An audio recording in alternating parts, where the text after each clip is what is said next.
이 시간에 하나님의 말씀의 능력이라는 제목으로 함께 말씀 나누도록 하겠습니다. 제가 지난주에 어떻게 유튜브를 어떻게 우연히 보다가 요즘 새로 시작한 드라마 중에 협상의 기술이라는 드라마가 있더라고요. 아마 다 모르실 수도 있을 것 같은데 잘 안 보시는 분은 저도 이거 매번 이렇게 보는 게 아니라 어떻게 하다 보니까 보게 됐는데 그 내용이 이재훈이라고 하는 그 배우가 주인공인데요. 흰머리로 염색을 쫙 하고 아주 멋있게 이렇게 나오더라고요. 근데 이 친구가 어떤 일을 하냐면 아주 엘리트고 그리고 머리도 굉장히 좋고 아주 카리스마가 있고 기가 막힌 언어 구사력으로 기업을 인수하고 합병시키는 그런 일을 하는 사람이에요. 그러니까 이 사람은 이제 말로 하는 거죠. 말과 행동으로, 제스처로 이런 걸로 기업을 인수하고, 그러니까 기업끼리 전쟁을 하는 거예요. 그러니까 말싸움인 거죠. 말로 하는 전쟁인데 이 드라마를 보니까 야, 말에 이런 엄청난 능력이 있다라는 생각이 들고 이런 속담이 또 생각이 나더라고요. 새치어로 나라를 구하기도 하고 또 말 한마디로 천냥빚을 갚는 이런 속담도 있잖아요. 말이 얼마나 힘이 있는지 이것을 우리가 참 생각을 하게 되는데 실제로 내가 하는 말로 인해서 사람을 살리기도 하고 또 사람을 죽이기도 하는 또 요즘에 얼마나 그런 문제들이 말로 인해서 상처 주는 문제들이 얼마나 많이 있으니까 이 말에는 정말 엄청난 힘이 있다는 것이죠. 하나님의 말씀인 이 성경도 말로 기록이 되어 있죠. 그런데 이 성경이 기록된 말은 사람의 말이 아니라 누구의 말입니까? 하나님의 말씀인 것이죠. 그러니까 성경은 이 사람의 언어를 통해서 하나님이 하나님을 알려주는 책이죠. 사람의 언어를 통해서 하나님이 우리 눈에는 보이지 않지만 하나님은 분명히 살아계시고 지금도 하나님은 우리와 함께 하시고 이것을 알려주고 설명해 주는 책이 바로 이 성경입니다. 그래서 우리는 이 성경의 말씀들을 통해서 살아계신 하나님을 만나게 되는 것이고 이 성경에 기록된 예수님을 만나는 것이고 나를 도우시는 보혜사 성령님을 이 성경을 통해서 만나게 되는 것이죠. 그래서 우리는 이 하나님을 만나기 위해서는 하나님이 어떤 분이신지 알기 위해서는 계속해서 이 성경 말씀을 읽고 배우고 묵상하고 또 들어야 하는 것이죠.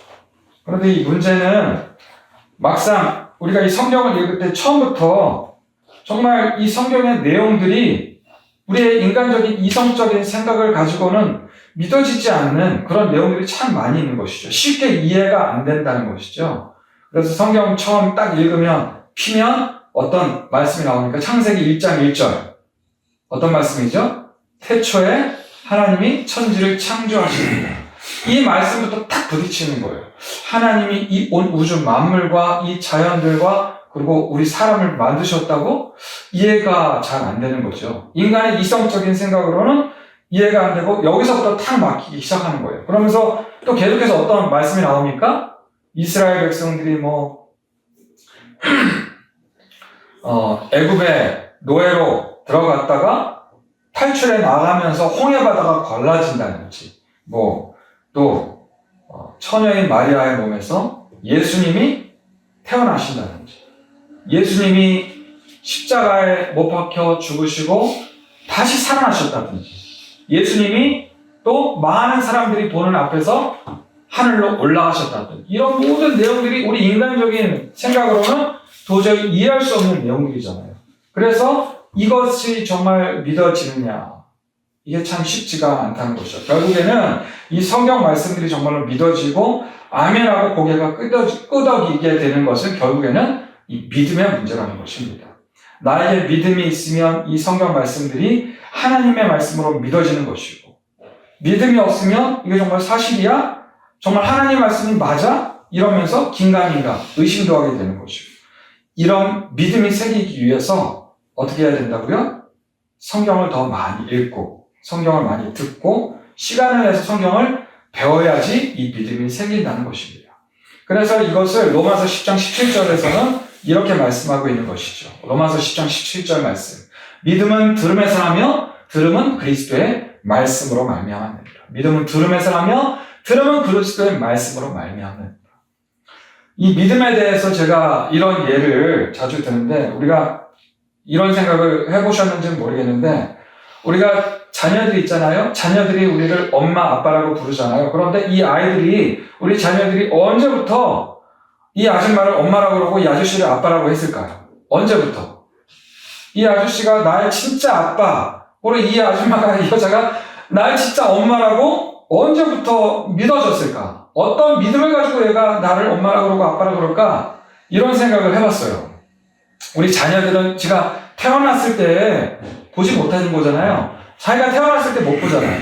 그리고 자기가 태어나고 또 일어나서 기어다니고 걸어다니고 이런 거 전혀 기억을 못 하잖아요. 근데 전혀 의심 없이 지금 부모를 엄마, 아빠라고 부르고 믿잖아요.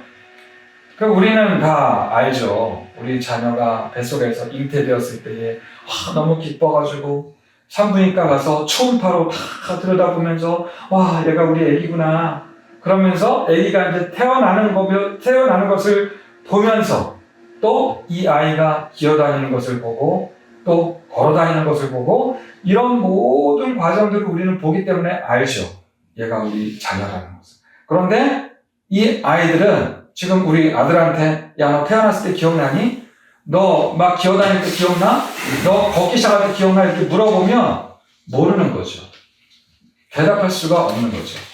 그런데 우리 자녀들이 어떻게 우리 엄마 아빠를 내 엄마 아빠로 믿는 믿음이 생겨났을까? 돌아보면 우리가 아주 끊임없이 우리 자녀들 아주 어렸을 때부터 야, 너 태어날 때 윙크하면서 태어났어. 야, 너 다른 애들은 보통 7, 8달 되면 뒤집는데 너는 야 6달부터 뒤집기 시작했어. 너는 정말 일찍 걷기 시작했어. 너 그 4살 때 기억나니? 기억이 안 나겠죠. 몰라요. 너 4살 때 저기 홈플러스 가가지고 마트 가가지고 앞에 인형 보고 막 달려가다 보니 넘어져가지고 이마 이렇게 상처 났잖아. 그래가지고 엄마 아빠가 너 병원 내려가서 꼬매고 너 기억 안 나지? 근데 얘가 진짜 병원 가가지고 보니까 이마에 상처가 있거든요. 그래서 야, 진짜 엄마 아빠 말이 맞구나. 엄마 아빠가 나를 태어나게 하셨고 어렸을 때부터 키워주셨고 진짜 우리 엄마 아빠가 맞구나. 그러면서 엄마 아빠임을 확신한 믿음을 갖게 되는 것이죠. 이게 무엇을 말씀하고 있냐면 이런 믿음이 어디서 생겼느냐는 거예요. 계속 끊임없이 어려서부터 엄마 아빠가 계속 말을 해주고 또 엄마 아빠의 사랑을 경험하고 체험하면서부터 이 믿음이 생겨난다는 거죠. 그것이 이 아까 우리가 함께 읽은 로마서 10장 17절 믿음은 들음에서 하며 들음은 그리스도의 말씀으로 말미암으니라.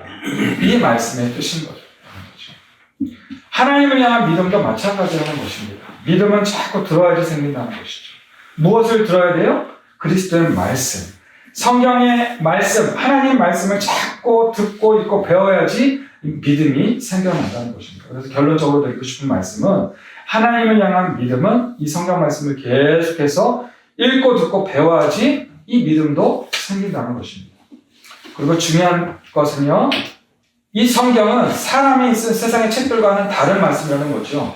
우리 살아계신 하나님의 말씀이기 때문에 이 믿음을 주시는 하나님의 능력이 성경 말씀 가운데 들어있다는 것입니다. 오늘 우리가 함께 읽은 본문 말씀인 히브리서 4장 12절의 말씀이 바로 그것을 설명해주고 있는 대표적인 말씀인 것입니다. 우리 다시 한번 히브리서 4장 12절 말씀 함께 읽어볼까요? 시작. 하나님의 말씀은 살아있고 활력이 있어 좌우의 날에서 어떤 검보다도 예리하여 혼과 영과 및 관절과 수칠러 쪼개기까지 하며 또 마음의 생각과 뜻을 판단하니. 히브리서 4장 12절은 이 하나님의 말씀에 대해서 5가지 특징을 이야기해주고 있습니다. 첫 번째, 하나님의 말씀은 살아있다는 것입니다. 살아있다의 반대말이 뭐죠? 죽어있다는 것이죠. 죽어있다는 것은 움직임이 없다는 것이고 그리고 아무런 영향력이 없다는 것입니다. 그러나 살아있다는 것은 영향력이 있다는 것이죠. 주변에 살아있는 것들이 영향력을 끼친다는 것입니다. 하나님의 말씀은 이런 영향력을 끼칠 수 있다는 것입니다. 누구에게 영향력을 끼칠 수 있을까요? 이 하나님의 말씀을 읽는 사람들에게 성경 하나님의 말씀이 영향력을 끼친다는 것이죠. 영향력을 어떻게 끼치는지에 대해서 계속해서 이제 말씀하고 있습니다. 두 번째로 하나님의 말씀은 활력이 있다라고 말씀합니다. 활력이 있다. 이 활력이 있다라고 번역된 이 헬라어 원어의 말씀을 보면 에네르게스라는 단어입니다. 에네르게스. 에네르게스는 헬라어인데 이 에네르게스라는 헬라어에서 영어로 에너지가 나왔어요. 에너지.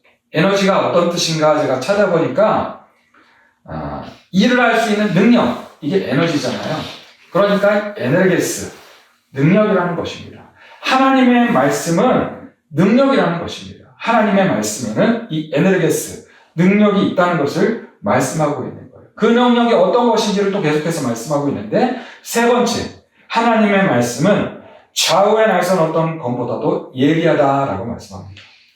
좌우의 날선 검. 이 좌우의 날선 검이 어떤 검이냐면 좌우에 아주 날이 날카롭게 세워있는 그런 칼을 의미하는 것입니다.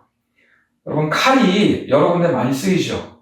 전쟁에서는 죽음의 도구로 쓰입니다. 우리 사극 영화나 이런 드라마 보면 칼을 가지고 막 전쟁터에서 휘두르고 다니면서 막 적군들이 쓰러지는 것을 보면 너무 끔찍하죠. 또 이 칼이 어디에 쓰입니까? 번개에도 쓰이죠. 그러니까 이 칼은 잘못 사용하면 죽음의 도구로 쓰기도 한다는 것입니다. 그런데 이 칼을 또 잘 사용하면 생명의 도구로도 쓰인다는 것이죠. 우리가 칼을 또 어떤 데 써요? 아주 맛있는 음식을 만들 때 이 날카로운 칼을 가지고 몸에 좋은 음식을 만들어 먹으면 무엇에 유익이 됩니까? 우리의 건강에 유익이 되죠. 그러니까 이때 칼은 생명을 살리는 도구로 사용되는 것이고, 또 이 칼이 또 어디에 유익하게 쓰일까요? 병원에 가면 우리 몸에 악성 종양 같은 이런 것들을 제거할 때 아주 잘 되는 메스, 칼을 가지고 수술을 하죠. 이런 때 이 칼이 생명을 살리는 도구로 사용되는 것입니다. 그렇기 때문에 이 성경의 말씀은 그렇게 생명을 살리는 도구로 이렇게 사용이 된다는 것입니다. 여러분, 이 성경 말씀을 깊이 우리가 묵상하다 보면 이 성경 말씀을 통해서 내 안에 더러운 것들이 드러나게 됩니다. 내가 전혀 느끼지 못했던 내 안에 더럽고 추악한 죄악들이 이 성경 말씀을 통해서 드러나게 된다는 것입니다. 나도 모르게 내 몸 안에서 자라고 있던 쓴뿌리들, 악성 종양과 같은 그런 숨어있는 죄악들이 이 말씀을 통해서 드러나게 되는 것입니다.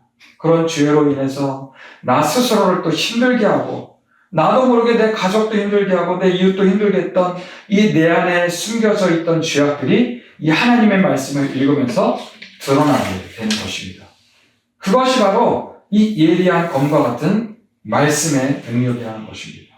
그리고 네 번째, 혼과 영과 및 관절과 골수를 찔러 쪼개는 그런 일을 이 예리한 말씀의 검이 한다는 것입니다. 그래서 여러분, 내 혼과 영이 깨끗하지 못하다면, 그래서 내 안에 죄의 암덩어리들이 군데군데 자라고 있다면 이 말씀의 검이 바로 그때 이 예리한 메스처럼 죄의 종양들을 그 관절과 골수와 같은 깊은 곳에 있더라도 그런 것들을 드러내고 긁어내고 도려내어서 수술하게 하시는 것입니다. 무엇이 이렇게 한다고요? 하나님의 말씀, 성경의 말씀이 이런 능력이 있다는 것입니다.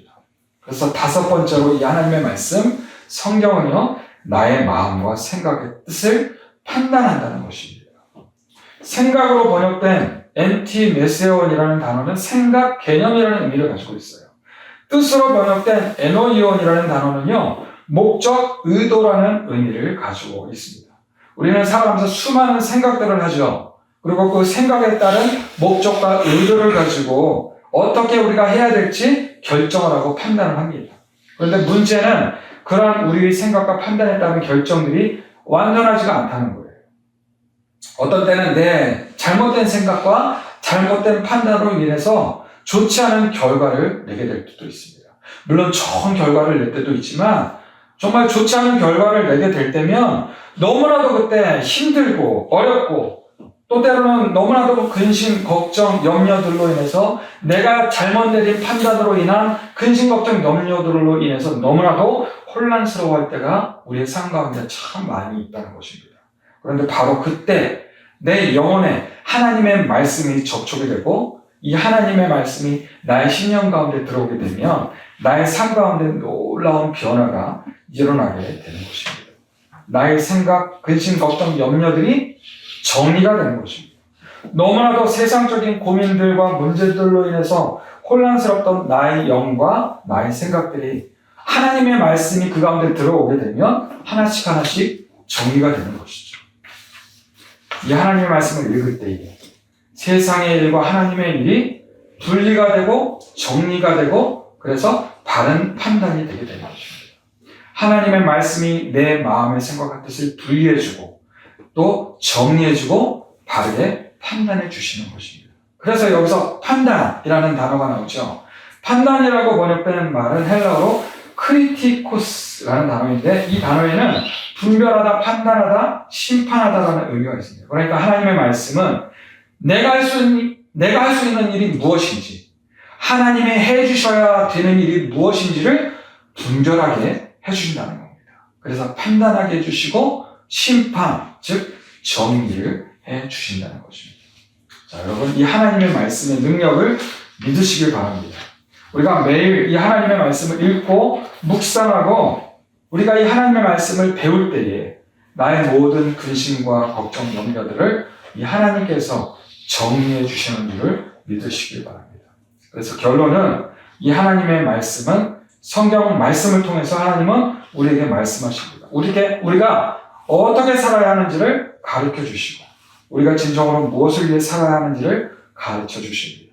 우리가 어디에 참된 소망을 두고 살아야 하는지를 우리에게 이 하나님의 말씀이 가르쳐 주십니다.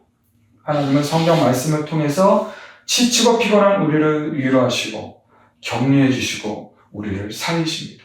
이 놀라운 하나님의 말씀의 능력을 믿으시고 매일매일 이 성경 하나님의 말씀을 읽고 묵상하시고 함께 배워가시는 저와 여러분들이 되시기를 주님의 이름으로 축복합니다.